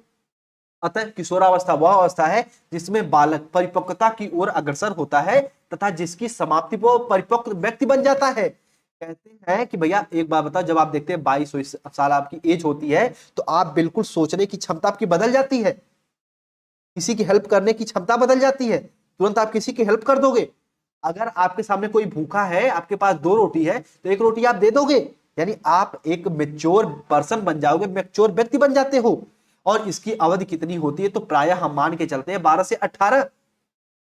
ठीक, 12 से 18 इसकी अवधि होती है। बस इतना इसके बारे में जानते रहिएगा। किशोरावस्था में मानव जीवन, किशोरावस्था में मानव जीवन की सबसे महत्वपूर्ण अवस्था है। किलपैट्रिक मनोवैज्ञानिक हुए, वो बोलते हैं कि इस अवस्था जीवन की सबसे जटिल काल है। किलपैट्रिक जो हुए वो कहते हैं भैया ये जो आपका किशोरावस्था है ना, पूरे जीवन की जितनी भी अवधि है, 7 अवस्थी लगभग है, सबसे जटिल अवधि है ये। ठीक है, इतना इसके बारे में जानते रहेगा। यह समय बाल्यावस्था और प्रौढ़ावस्था का संधि काल है, यानी आप ना ही बाल्यावस्था में ना ही आप प्रौढ़ावस्था में हैं, बल्कि आप भैया उन दोनों के बीच में हैं, जिसे क्या कहा जाता है, किशोरावस्था। वह न तो बालक रह जाता और न ही प्रौढ़, इसीलिए इसे संघर्ष और तूफान बोला जाता है इसे। ठीक है, अब देखो ध्यान से मेरी बात समझना। शैक्षिक दृष्टि से किशोरावस्था का बहुत महत्व है। इसको प्रकाश डालते हुए इंग्लैंड के हैटी कमेटी ने अपने प्रतिवेदन में लिखा कि 11 या 12 वर्ष की आयु में बालक की नसों में ज्वार उत्पन्न होता है, यानी ज्वार भाटा आता है ना समुद्र में, उसी प्रकार इनके नसों में भैया एक तरीके से हार्मोन्स एकदम दौड़ रहे होते हैं। इसे किशोरावस्था के नाम से पुकारा जाता है। ये इंग्लैंड की हेडो कमेटी बताती है कि किशोरावस्था में बालक के नसों में ज्वार उत्पन्न होता है। यदि इस ज्वार के बाढ़ को सही उपयोग कर लिया जाए तो इसकी शक्ति और धारा के साथ साथ नई यात्रा और नए तरीके से यात्रा का आरंभ हो जाएगा। तो नई नई सफलताओं की प्राप्ति हो सकती है बालक के जीवन में। इसीलिए आप समझ सकते हैं किशोरावस्था का कितना महत्व है। ठीक है, इतना इसके बारे में जानते रहेगा। अब महान स्टैनली साहब क्या कहते हैं, ये वेरी वेरी इंपॉर्टेंट डेफिनेशन, सभी लोग स्क्रीनशॉट लेके रख लीजिए अपने फोन में। स्टैनली हॉल कहते हैं किशोरावस्था प्रबल दबाव एवं तूफान का संघर्ष काल है। ये भैया डिफिनेशन आपके दिमाग में होना चाहिए। क्यों प्रबल दबाव और तूफान का, क्योंकि जो बाल्यावस्था वाले बालक होते हैं वो इन्हें बड़े मानते ही नहीं, और जो प्रौढ़ावस्था के होते वो इन्हें छोटे नहीं मानते, यानी इन्हें मान्यता देते ही नहीं किसी प्रकार का। इसीलिए ये प्रबल दबाव और तूफानों का एज है। इसमें बॉडी में चेंज आता है, गर्ल्स वगैरह में पीरियड वर्ड आना चालू होता है, बालकों वगैरह में तरह तरह के हार्मोन्स चेंज होते हैं। तो गर्ल्स भी जो जितनी भी होती वो भी संघर्ष और तूफान की ऐसे ही गुजरती हैं। इसीलिए इसे स्टैनली हॉल मनोवैज्ञानिक कहते हैं बच्चे कि ये किशोरावस्था जो होती है प्रबल दबाव और तूफान की एज है ये, इसे जानते रहेगा। अब आइए किशोरावस्था की प्रमुख विशेषताओं को समझते हैं। सबसे पहले शारीरिक विकास, इसमें जो भी शारीरिक विकास होता फिर एक बार तीव्र गति से होने लगता है। आपका जो शैशवावस्था था उसमें दृढ़, उसमें एक तरीके से डेवलपमेंट तो होता है, लेकिन आपका बाल्यावस्था था उसमें दृढ़ता आती है। फिर आपके किशोरावस्था में शारीरिक विकास तीव्र गति से होता है, मानसिक विकास भी तीव्र गति से होता है। बालक एक तरीके से किसी चीज के बारे में तार्किक रूप से, किसके बारे में, किसी चीज के बारे में तार्किक रूप से चिंतन करने लगता है। घनिष्ठ व व्यक्तिगत मित्रता, अपने मित्र को ही सब कुछ मानते हैं ये। अगर मित्र कह दिया भैया, देखो क्लास में देखते हो एक कोई बालक है, अगर वो लाल रंग का शर्ट पहन के आ गया तो दूसरा बालक जो उसका मित्र अपने घर पे जाके बिल्कुल लड़ेगा मम्मी से, मम्मी मुझे भी लाल रंग का शर्ट चाहिए तभी मैं स्कूल जाऊंगा, नहीं तो जइबे नहीं करूंगा। यानी घनिष्ठ और व्यक्तिगत मित्रता होती है, मित्र जो करेगा वही ये भी करेंगे। वैलेंटाइन के अनुसार घनिष्ठ और व्यक्तिगत मित्रता उत्तर किशोरावस्था की विशेषता है। अस्थायी व समायोजन का अभाव शैशवावस्था की पुनर्वृत्ति है ये। कहोगे सर जी इसे देखो, ये मैं ऊपर बताया था ना कि जो आपका किशोरावस्था है ये शैशवावस्था को एक तरीके से फिर से रिपीट होता है शैशवावस्था, इसमें भी कल्पनाशील होते बालक। अब ये पॉइंट को समझिए, अस्थायित्व व समायोजन का अभाव कैसे होता है इसे समझिए। देखिए इस पॉइंट को समझिए, देखिए सॉरी थोड़ा जुकाम बहुत भयंकर हुआ है, ठीक है। अस्थायित्व और समायोजन का अभाव कैसे होता है, बालक को भैया अगर आप किसी एक कार्य में लगा दिए, उस कार्य को पूर्ण करेगा ही नहीं, उसे दूसरा कार्य चाहिए, यानी कोई एक कार्य ढंग से करेगा ही नहीं करेगा। बालक को अगर कह दिया भैया 2 का टेबल याद करो, वो याद करेगा ही नहीं पूरा रूप से, तो 3 पे पहुंच जाएगा। तो ये देखते हैं इसमें अस्थायित्व और समायोजन का अभाव होता है। व्यवहार में विभिन्नता, अगर इनके साथ अच्छा व्यवहार किए तभी अच्छा व्यवहार करेंगे, तनको इनके साथ उठ पटांग बोलेंगे, अड़बी तड़बी बतियाए तो भैया ये भी आपके साथ अड़बी तड़बी में ही बात करेंगे। व्यवहार में विभिन्नताएं आ जाती इनके। काम भावना का विकास, जो गर्ल्स होती हैं भैया वो बॉयज के साथ अपना एक तरीके से अपनी सामूहिक समूह बनाती हैं, उनके साथ रहना पसंद करती हैं। बॉयज होते हैं वो गर्ल के साथ खेलना पसंद करते हैं, उनके साथ रहना पसंद करते हैं। तो काम भावना का विकास चेंज हो जाता है। उसके साथ साथ मानसिक स्वतंत्रता और विद्रोह की भावना, मम्मी पापा को अपना दुश्मन समझते, मम्मी बोल दी सुबह 4 बजे उठ के पढ़ो, कब वो नहीं पढ़ेंगे, दोस्त बोल दिया भैया 5 बजे उठ के आ जाना खेलने, चला जाएगा। यानी एकदम इनके अंदर विद्रोह भावना होती है, लगता है कि हमारे पेरेंट्स वाले ही, हमारे घर वाले ही हमारे दुश्मन हैं। तो विद्रोह की भावना होती है और मानसिक स्वतंत्रता चाहते हैं। इतना इसके बारे में जानते रहेगा। कल्पना का बाहुल्य, चारपाई पे सोए रहेंगे और ये कल्पना का बाहुल्य इसमें चेंज हो जाता है। जैसे अभी देखो समझाऊंगा, इसको तुलना करो, चलो आ जाइए तुलना करिए आप, इसको तुलना करिए शैशवावस्था से। ये शैशवावस्था हो गई और ये आपका हो गया इसी हो गया आपका किशोरावस्था। किशोरावस्था तुलना करिए, देखिए इसको कल्पना को तुलना करिए। शैशवावस्था में देखो शैशवावस्था में बालक क्या सोचेगा बच्चे कि चंदा मामा आएंगे दूध की कटोरी लाएंगे, यानी सिर्फ और सिर्फ वो अपने आनंद भाव में जिएगा। लेकिन किशोरावस्था में कल्पना बदल जाएगा, चारपाई पे सोया रहेगा, अपने जीवन के बारे में सोचेगा, काश मेरे पास 10,000 करोड़ रुपए हो जाते, काश मेरे पास एक बहुत बड़ी गाड़ी हो जाती, काश भैया मैं 2 चक्का से चलता, काश मेरे पास नई साइकिल हो जाती, ठीक है, काश मैं सोए सोए आसमान को छू लेता। यानी कल्पनाशील जो होता है उसमें तार्किकता आ जाती है, अपने जीवन के बारे में, अपने दोस्त के बारे में सोचता है कि काश उसका फोन आ जाए।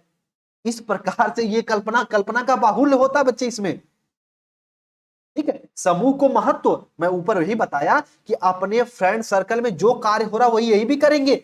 मान लीजिए कोई एक गर्ल है, अगर उसकी टिफिन जो लाल रंग की है, कल वो अपने घर जाएगी कहेगी मम्मी मुझे लाल रंग की टिफिन चाहिए, मम्मी तभी मैं स्कूल जाऊंगी, पापा से बोलो लाल रंग की टिफिन ले आए। अगर मान लीजिए किसी का बैग थोड़ा सा एक तरीके से रंग बिरंगी है तो कहेंगे मम्मी मुझे भी बैग रंग बिरंगी चाहिए, मम्मी मैं ये जूता नहीं पहन के जाऊंगा, मुझे दूसरा शूज चाहिए। यानी जो समूह के लोग कार्य कर रहे हैं वही कार्य ये भी करते हैं क्लासरूम वगैरह क्लास के बाहर भी, यानी समूह को महत्व देते हैं। परमार्थ की भावना, स्वयं के बारे में सोचते हैं ये और दूसरों की हेल्प वगैरह भी करते हैं, ऐसी बात नहीं है। उसके बाद व्यवसाय चुनाव की चिंता, ये हमेशा अपने व्यवसाय चुनाव के बारे में सोचते हैं, मैं ये कार्य कर लूं, मैं वो कार्य कर लूं, ठीक है। यानी अपने जीवन के बारे में भी थिंकिंग करना प्रारंभ कर देते हैं, ठीक है। इतना इसके बारे में जानते रहिएगा। उसके बाद अब बात कर लेते हैं हम लोग किशोरावस्था में शिक्षा। क्लास थोड़ा सा लंबी हो गई है पर मैं सब पॉइंटों को अगर मेंशन करता हूं इसलिए क्लास लंबी हो जाती है बच्चे, और जो क्लास 20 मिनट में समझाने वाली रहती है मैं उसको 20 मिनट में ही समझाता हूं, लेकिन जो क्लास 1 घंटे की है मैं उसे 20 मिनट में मर्ज नहीं करता, उसको 1 घंटे ही चलाता हूं, ठीक है। आइए किशोरावस्था में शिक्षा कैसे दी जाती है बालक की, इसकी बात हम लोग करते हैं। यानी किशोरावस्था में शिक्षा का स्वरूप, जब बालक को भैया, बालक अगर किशोरावस्था में, यानी बालक की एज 12 से 18 है, 12 से 19-20 है, तो उसे शिक्षा कैसे देते समय कौन कौन सी बात ध्यान रखनी चाहिए? शारीरिक विकास की शिक्षा। अब कहोगे सर शारीरिक विकास की शिक्षा मतलब बालक के बॉडी में एक बार फिर चेंजेस होता है, उसे भी खेल कूद करवाइए, ऐसे अपने बॉडी को फिट रखा जाए उसके बारे में बताइए। मानसिक विकास के लिए शिक्षा वेरी वेरी इंपॉर्टेंट है। उनको भैया अंताक्षरी क्विज, एक तरीके से उनको समूह में बैठा के तर्क वितर्क, वाद विवाद करवाइए। संवेगात्मक विकास के लिए शिक्षा, अपने इमोशन पे कंट्रोल करिए, तरह तरह की बातों पे रोइए मत, अपने इमोशन पे कंट्रोल करो। सामाजिक विकास के लिए शिक्षा, बालक कैसे किसके साथ व्यवहार करना है, देखो बच्चे छात्र छात्राओं आपके साथ किसके साथ कैसे व्यवहार करना उसके बारे में बताइए बालकों को। व्यक्तिगत विभिन्नताओं के अनुसार शिक्षा, अब मैं ऊपर सभी बताऊं, मैं एक चैप्टर भी आपको पढ़ाऊंगा व्यक्तिगत विभिन्नता, ये सीटेट में पूरा एक चैप्टर ये व्यक्तिगत विभिन्नता, इंडिविजुअल डिफरेंस, उसमें ये हम लोग पढ़ते हैं कि दो बालक कभी भी एक जैसे नहीं होते। और जब मैं आपको विकास के सिद्धांत पढ़ाऊंगा इसके बाद वाली क्लास में तो बताऊंगा कि दो बालक कभी भी एक जैसे होते ही नहीं, उनमें कुछ ना कुछ डिफरेंट होता ही होता है। उनके अनुसार कैसे उन्हें एजुकेट करो ये भी इंपॉर्टेंट है। पूर्व व्यवसायिक शिक्षा, व्यवसाय जब कर रहे हैं उससे पूर्व उन्हें शिक्षा दीजिए, बाबू व्यवसाय कैसे होता है आप भी पढ़ लीजिए।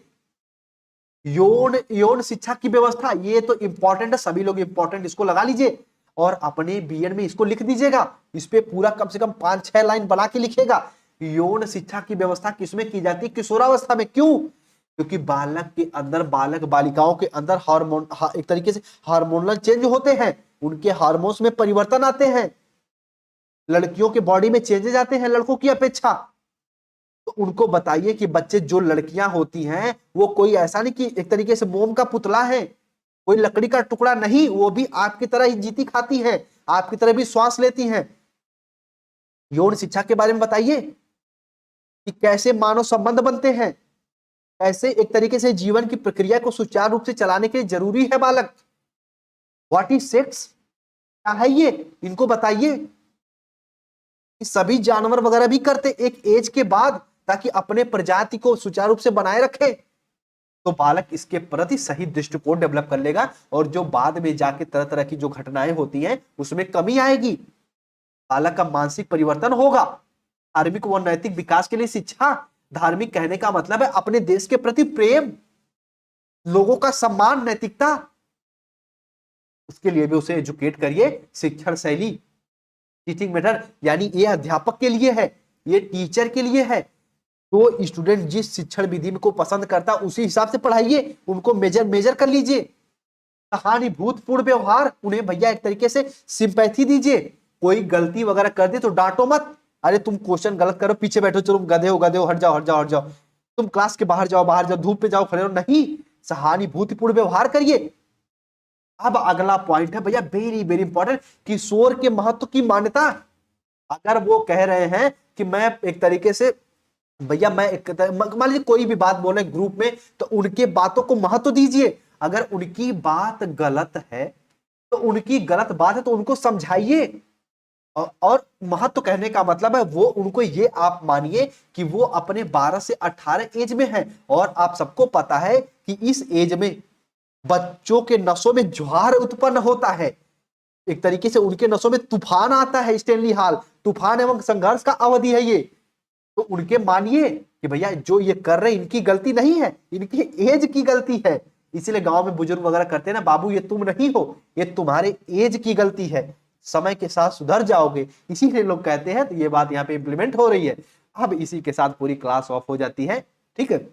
और चैनल पर नए हैं, क्लास अच्छी लगी तो कहने की जरूरत होनी चाहिए, सब्सक्राइब करके जुड़ जाइए, बेहतर कंटेंट आपको दिया जाएगा। क्लास को लाइक वगैरह कर दीजिए, अपने फ्रेंड सर्कल में, कॉलेज ग्रुप में जरूर शेयर करिएगा क्लास को। द परफेक्ट स्टडी के टेलीग्राम चैनल से जुड़ जाइए। हमसे पर्सनली भी जुड़ना चाहते हैं तो हिमांशु यादव ऑफिशियल पे जुड़ के हमसे कुछ भी पूछ सकते हैं। और बीएड का कंप्लीट नोट्स लेने के लिए फर्स्ट सेमेस्टर भैया आप 9000558737 पे संपर्क करके नोट्स ले सकते हैं। 149 में कंप्लीट बच्चे आपको नोट्स मिल जाएगा with previous year model paper expected question के साथ, और यहीं से क्वेश्चन भी देखने को मिलते हैं। इस हिसाब से ये एक तरीके से नोट्स रेडी किया जाता है, बिल्कुल बहुत ज्यादा लेंदी नोट्स नहीं है, बिल्कुल आपके एग्जाम के लिए नोट्स बनाए जाते हैं। बिल्कुल बेहतर रूप में लेके पढ़िए। उम्मीद करते हैं पूरी बात को समझेंगे। अगर आपके मन में कभी भी कोई डाउट वगैरह लगे तब भी इस नंबर पे आप मैसेज कर दीजिएगा, मैं जवाब देने का पूरा प्रयास करूंगा, ठीक है। पूरा क्लास अच्छे समझ लिए हम लोग, इसके बाद हम क्लास आएगी विकास के सिद्धांत। और ये क्लास जो थी, अभी मैं आपको एक बार मैं आपको ऊपर लेके चलता हूँ, फिर मैं आपको कुछ चीजें बता देता हूँ, ध्यान से मेरी बात को समझ लेना।